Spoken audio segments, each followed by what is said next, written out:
So I'm here today with Mr. Coleman at Walgreens, and we're going to ask a few questions about his inventory. So Mr. Coleman, why do you think inventory management is so important?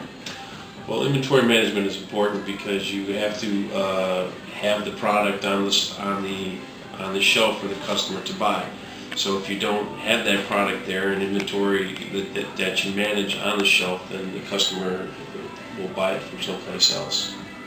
Would you classify the company as merchandising or manufacturing company? Merchandising.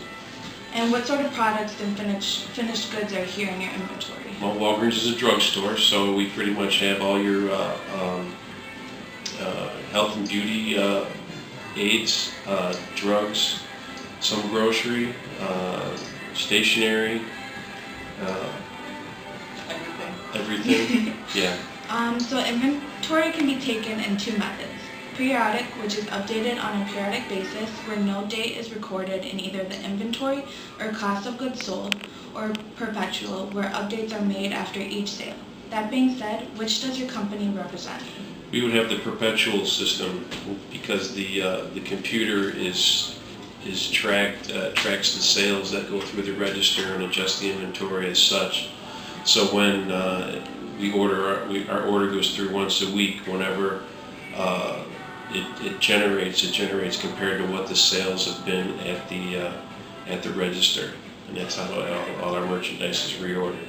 Do you check the accuracy of the inventory records, like at the end of the day, to determine loss due to waste? We don't check it necessarily, but we do check stuff that comes up as being, we check once a week on stuff that we're out of to make sure that the count is correct and says we are out, or if we have to adjust the count at the end of the day.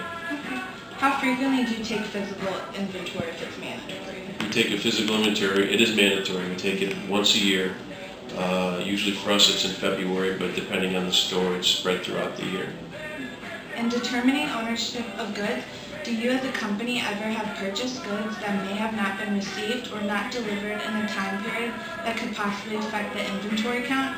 No. Everything that comes in the door is usually scanned in and posted in at the time that it comes in the door. So if it hasn't come in yet, we don't bill, pay the bill or put the bill through until it actually comes through the door. How frequently do you get the inventory, like a shipment?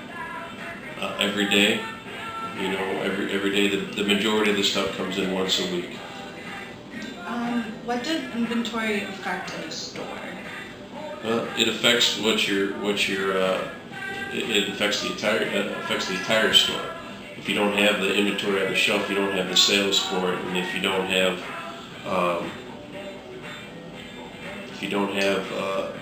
some way of it coming in, some order procedure on, then you're out of business. If you discovered an inventory error, how would you react? Well, inventory errors that we try to figure out and discover, we actually look at if we have it on hand in the system, then we try to make sure that on hand is a correct count for it. Otherwise, the order won't get generated if it is, depending on what the computer says the sales rate is for that item. So if the count is wrong, then we won't get it in if it's not updated. Well, I'd like to thank Mr. Coleman for helping me out today. Thank you.